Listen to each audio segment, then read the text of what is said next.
Welcome to another episode of the NightBus, a quirky mixture of Star Citizen fact, fiction, and opinion. I'm your host, Alysianah from Alysianahsworld.com. Thank you for the kind words and feedback on the premiere episode. I truly appreciate you taking time out of your day to watch or listen.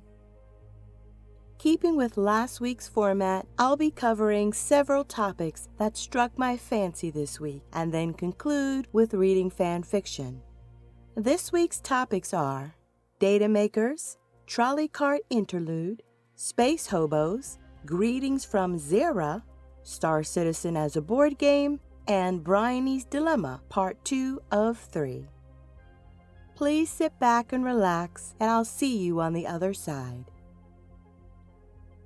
The NightBus is exiting stasis, departing in 3, 2, 1. Data Makers. Cloud Imperium Games puts out a metric ton of information on Star Citizen. In addition to game updates and lore published in various forms, much of the information on RobertSpaceIndustries.com can be data mined. This includes the ARC Starmap, the blueprint of the persistent universe. It's one thing to consume all the information that's being produced at lightning-fast speeds. It's a whole other thing to attempt repurposing it. What is it that drives those that have to do so? As with anything, there are multiple factors and more reasons than I can shake a stick at, as I'm sure the explanations are as varied as the backers doing it.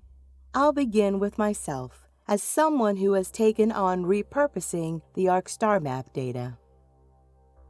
I have a background in performance analysis and data visualization. Either my brain always worked this way, or years of being in this profession has trained it thus. I've learned that we increase our capacity to absorb large volumes of data when it's done in a format that provides tight context, relevant associations, and helpful categorizations. When you can identify what's important to you before you have to consider the minutiae, it gives you the power to use data for more informed decisions. I looked at the star map and wanted to understand the plans for the persistent universe better, being that it's the part of the game that I care most about. Lots of information is in the ARC star map, wrapped in a stunning shell. However, that shell impeded my ability to quickly retrieve details, as much of it is hidden behind click-to-display elements. My aim was to reveal the Tootsie Roll center on the inside and tie it to what's relevant in the galactic guides.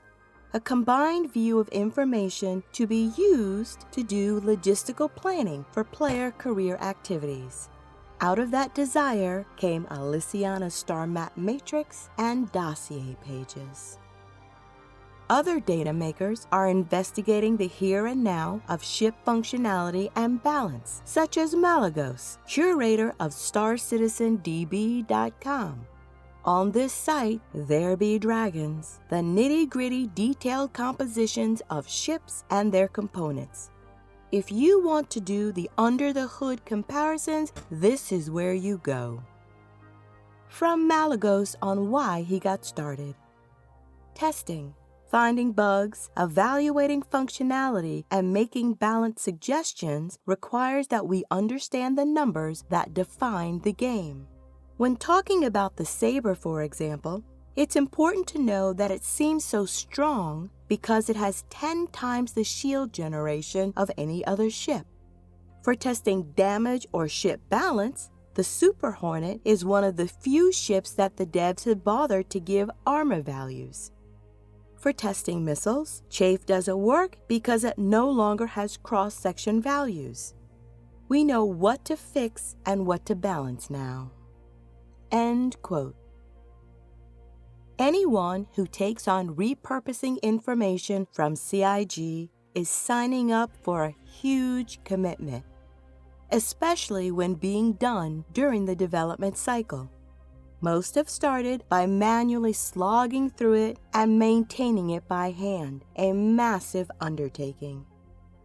Prior to realizing that the data for StarCitizenDB.com could actually be programmatically accessed, it meant testing every ship and gun in-game to obtain metrics.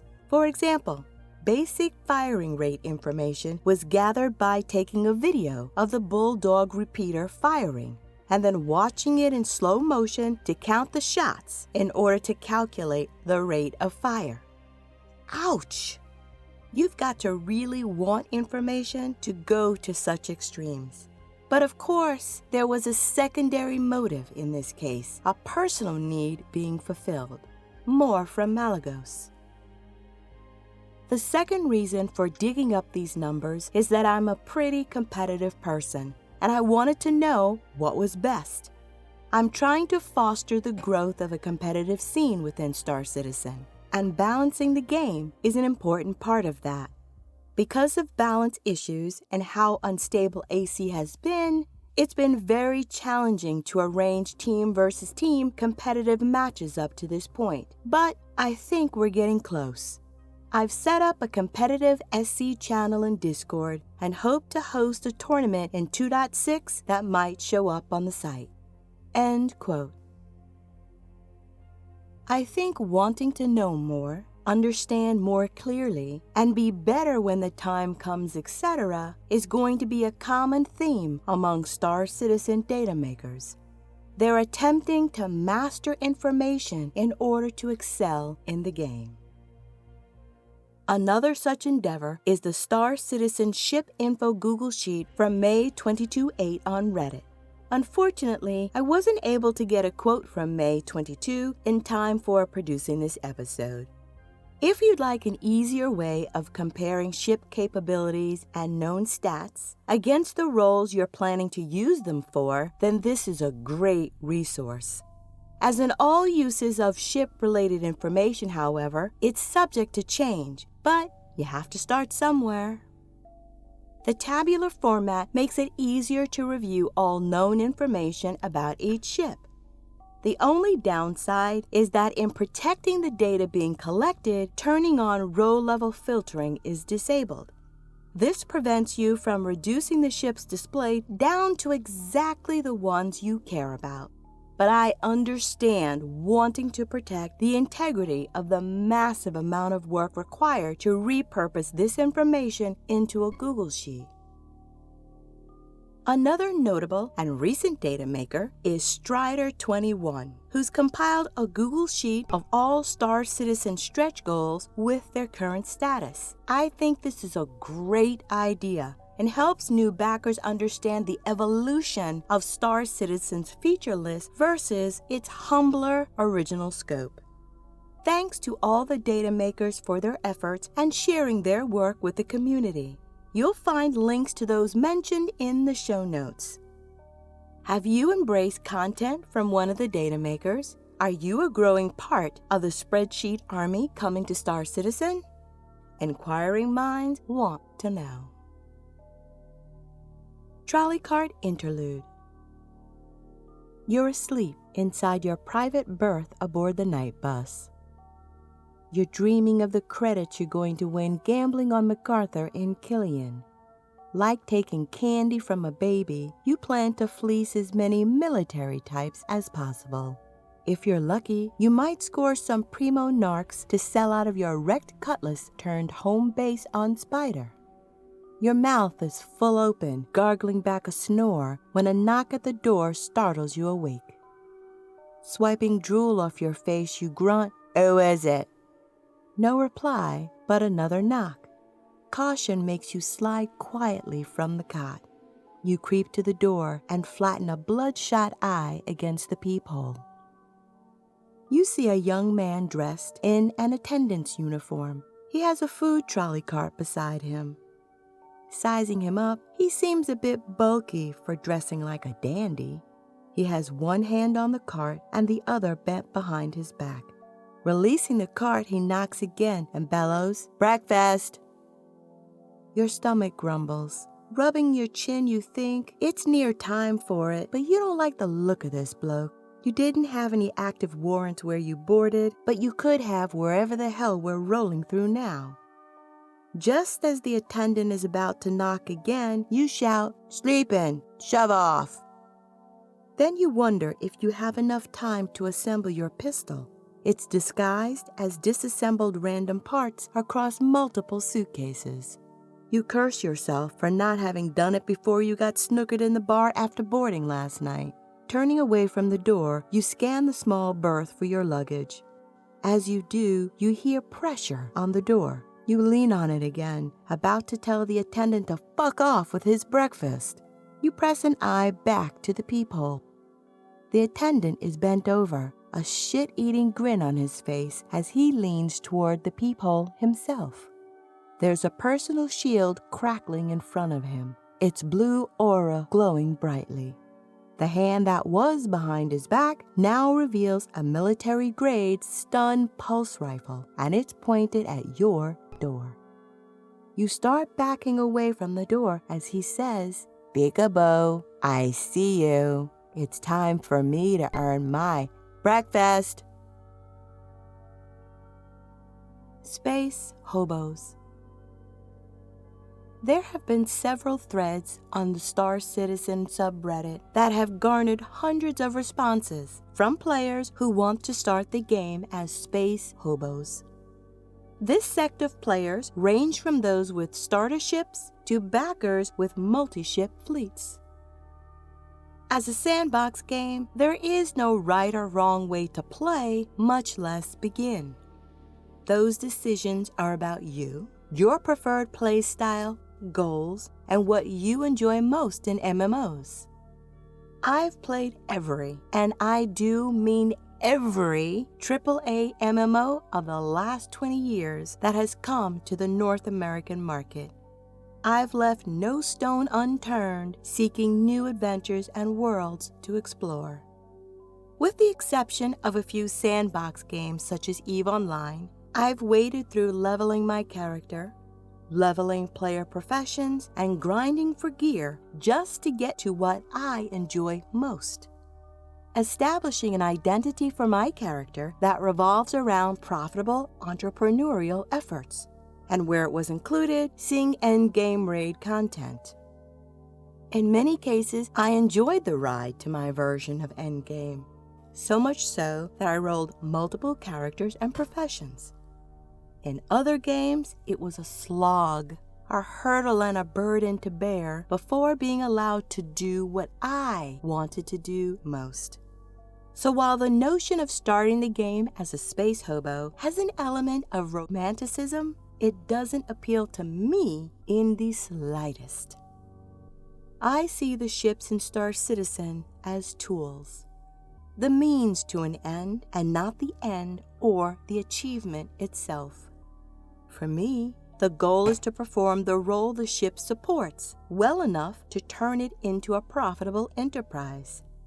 I'm not enamored by simply having the Karak. I'm enthused by the gameplay the ship represents, the type of content and interactions it provides. Therefore, starting with a ship in hand on day one doesn't detract from my enjoyment of the game. It doesn't remove the fun of acquiring the ship because grinding for gear, in this case a ship, ceased being entertainment for me a long, long time ago. My fun will be had learning the ship's capabilities, teaming up with similarly minded players, excelling at the specifics of the economy, and writing tales about my adventures. This is the gameplay that I'm after. I haven't pledged for ships as much as I've pledged toward gameplay experiences. I've pledged toward CIG developing the content I'm interested in doing most by virtue of the ships that I've purchased. No shade on players who are beginning with starter ships for whatever reason. No shade on players who are relishing the ride to acquire their ships. Fun is subjective. The rightness of it is most definitely in the eye of the beholder. What are your plans for starting in the persistent universe? Planning to start big, small, or somewhere in the middle? Is getting the ship itself part of your goal? If not, what are your goals for the persistent universe? Starmap Curator. I'm Zerah, one of the AI curators of the ARC Starmap database housed in the ARC in Tayak. Opened by the UEE in 2800, the ARC was built following the massacre of Garon II and the fall of the Messer regime. It was intended to be a repository for universal knowledge as well as a neutral ground for diplomatic discussions between the species. Though it has been used infrequently for diplomatic purposes, the ARC's massive library contains a wealth of invaluable cultural and historical information. We welcome scholars and visitors alike and are pleased to provide tours upon request. You can also purchase information request plans, allowing you to access our archives remotely. We look forward to being of service to you in the future. Goodbye. Star Citizen as a board game. I have a soft spot in my heart for board games.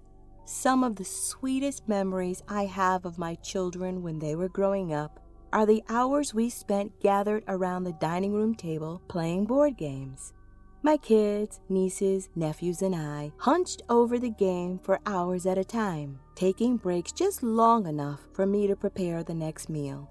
This was pure gold, an equalizer that helped us bridge the gaps in ages and genders. Move the story forward a few years, and we're on a sofa, taking turns with the controllers, playing console games. Jump ahead again, and we're taking turns playing MMOs on 2 computers. A bit further, and everyone's at their own PC. Nieces and nephews are being dropped off for the weekend, their parents grumbling and cursing me under their breath, cowering in PCs and monitors. Hardcore PC and console gamers one and all. But the passion started with board games. Lanner on the Star Citizen subreddit is combining his enthusiasm for the game with the characteristics and joy of playing board games with friends. Inspired by the work being done by David Ladyman to create a simulation game of the Star Citizen economy to aid in the design and development of a living game ecosystem, Lanner and crew wanted something similar that they could play on their own. This is somewhat like data makers. They're repurposing what we know about Star Citizen and extrapolating it to an external physical experience. From Lanner. I'm currently drafting a Star Citizen economic board game for me and my friends to play. If there's interest, I could translate it into English since my friends and me speak another language. I've made the components, drew the board, and bought what I couldn't make. It's an economic, strategic, worker placement, commodity speculation, and trading board game that uses cubes, dice, meeples, and cards. So far, it contains 260 cards for 4 different kinds of events. Random events, missions, equipment, and exploration. End quote. I took a look at what they have so far, and honestly, it looks fun. If there is a way to play it with a tabletop simulator or in some other fashion remotely, I would definitely be interested in playing. I highly recommend checking it out. And if you're into Star Citizen lore and such, you might have suggestions for other events to include. Lanner is taking suggestions via a Google form linked in the original Reddit post, which I'll include in the show notes. Bryony's Dilemma by Alysianah Noir, Part 2 of 3. The wait in line for an all-in-one restroom cube was less than 5 minutes. With the exception of a small mirror above the pull-out wash basin, the interior and all of the fixtures are made of stainless steel. You pull out the toilet to relieve yourself. The smell of the disinfectant used to gag you, but you're used to it now. You wash your hands, face, and splash water under your arms. That's as good as it's getting today. Brushing your teeth, you take a long look in the mirror. You look exactly how you feel. Your cheekbones are more pronounced, body leaner, arms more defined. Wide-eyed wonder has been replaced by dark rings of harsh reality. You run a hand through your severely short haircut. It suits the new you that's evolving. You aren't the same person who eagerly waved goodbye to parents, a comfortable home, and a scholarship because I need adventure in my life before settling down. Come on, Dad, I need to sow some oats. Unfortunately, having your business associates steal your ship, stranding you on ArtCorp, wasn't precisely the sewing you had in mind. No way you're gonna message home for a handout. Can't hit up your friends either, all of whom are at university with tight pockets of their own. You're better than these first few mistakes. Pointing a finger at the reflection in the mirror, you assert, if Granny made it out here on her own, so can I. Through bouts of coughing, you slide into your jumper and put on work boots. You chuck the paper slippers into the recycler and ball up your PJs. Dressed in a clean uniform, you feel a little bit better. You stop by your sleeping pod to grab a plastic laundry bag. The front of the bag is stamped with your UEEID barcode. You shove yesterday's uniform and PJs into the bag. Heading toward the back entrance, you drop the laundry bag down the chute and brace yourself for the weather as you exit the barracks. Towering industrial buildings box you in on all sides, stealing the meager sunlight of an overcast sky. The air is thick with moisture. You shiver as a clammy breeze snakes down the collar of your jumpsuit. You check your Mobi. Good. Just enough time to make a quick trip to the Area 18 Med Unit. As much as you loathe the idea of spending credits, you can't see how you'll make it through the day without something. You mutter to yourself as you approach the medical unit, better not be crowded. Tan walls, shiny floors, and uncomfortably bright lights. They're all the same, medical units. A twinge starts in the pit of your stomach as you enter the triple-wide sliding glass doors. They hiss and whomp as they retract. You wrinkle your nose at the potent antiseptic smell. Instantly, your mind is transported to 5 years earlier, when you and your parents were frequent visitors of the hospice facility your grandmother was in. Days turned into weeks of visiting every day, watching, and waiting for her to die. She lived to a ripe old age, feisty and fearless, roaming the galaxy in a souped-up science ship with Granddad. She even kept at it when he was gone. Seeing her crippled and defeated by age was hard to watch. The remembered loss grabs you by the throat, threatening to suffocate you, the pain of it as lethal today as it was then. Through the throng of people milling around while waiting to be seen, you spot the Quick Meds dispenser and hurry across the waiting room. Eyes front, you block out everything else around you except the display case. Your nose pressed to the glass, you scan the medical options. What the hell? This is crazy. You contemplate not buying anything. You can tough it out another. Before you can finish that thought, you're seized by a hacking cough that nearly doubles you over. That seals it. You can't afford to be dismissed from the shift altogether. These prices are freaking space lane robbery. You choose a moderately priced antibiotic and a low-priced cough suppressant. A 60-40 mixture stem should do it. After confirming your purchase and authorizing payment, the dispenser begins to whir. You hear faint metallic clicking noises. You anxiously tap your fingers on the glass while watching the progress meter inch toward ready. When it's done, a metal drawer slides open from the bottom of the dispenser. You grab the package and go. On your way out of the sliding glass doors, you pop the top off the stem, exposing the head with its pinned cushion of needles.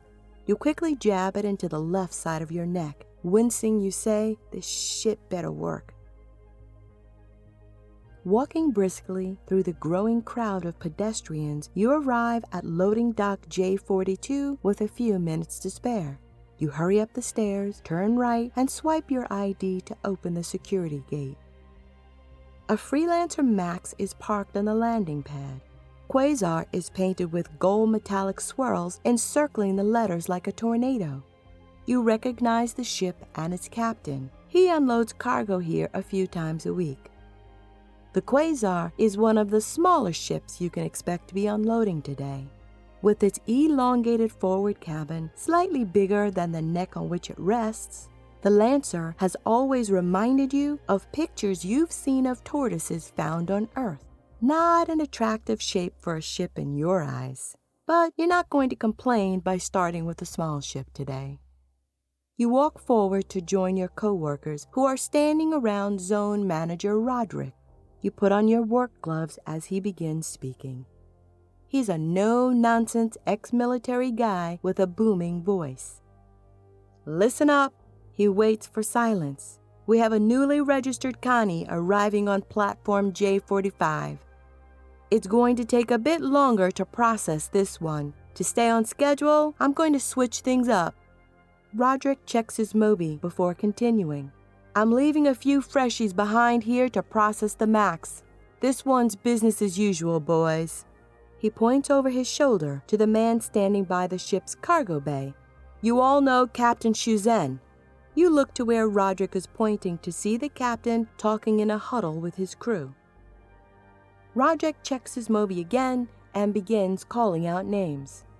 Bryony as cargo inspector. What? That's you. You hesitate.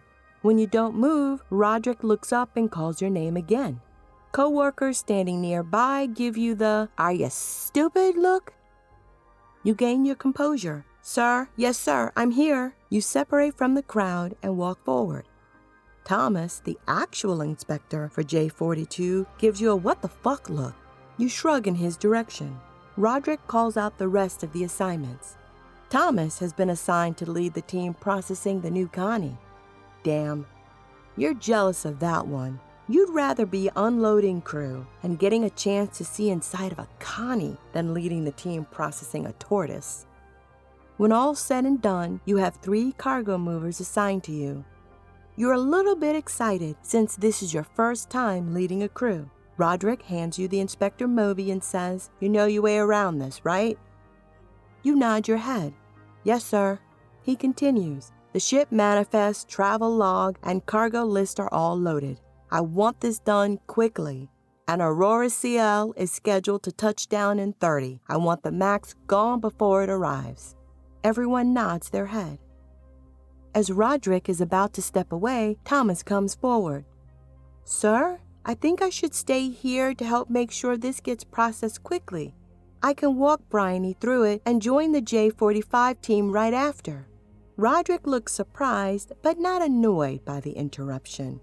Bryony can handle it. I need you with the other team. The first time for a new captain or new ship is a full inspection, as you well know, he says with an admonishing tone. It's going to take more time, and I'm not having my schedule jacked up over it. Thomas starts to speak again, but Roderick cuts him off. Is there a problem? You look at Thomas quizzically, wondering, what's your problem, man? There's a long silence. Thomas's eyes cut toward the Max. You and Roderick both notice and look in that direction too. Thomas looks away quickly. No, nothing. Just trying to make sure regular customers get good service. Roderick claps Thomas on the back. Captain Shuzen's not going anywhere. He'll forgive us a hiccup or two. Looking pointedly at you, he adds, but that's not going to happen, is it? You stand up a little straighter and add a little bit of bass to your voice. No, sir. It'll be like clockwork, sir. Excellent. Roderick slaps you on the shoulder and walks away with Thomas, his shoulders slumped, trailing behind. To be continued. That wraps up another episode of the NightBus. I hope you're enjoying this alternative format of information about Star Citizen. If you have, please consider subscribing to my YouTube channel and giving the episode a thumbs up. You can also help out by using my referral code if you haven't already created an account on robertspaceindustries.com. You'll earn 5K in-game currency when the game goes live, and I'll earn a few in-game goodies.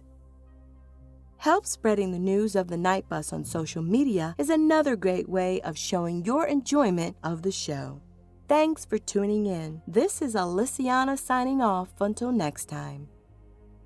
The NightBus has arrived. Please watch your step while disembarking. Re-entering stasis in 3, 2, 1.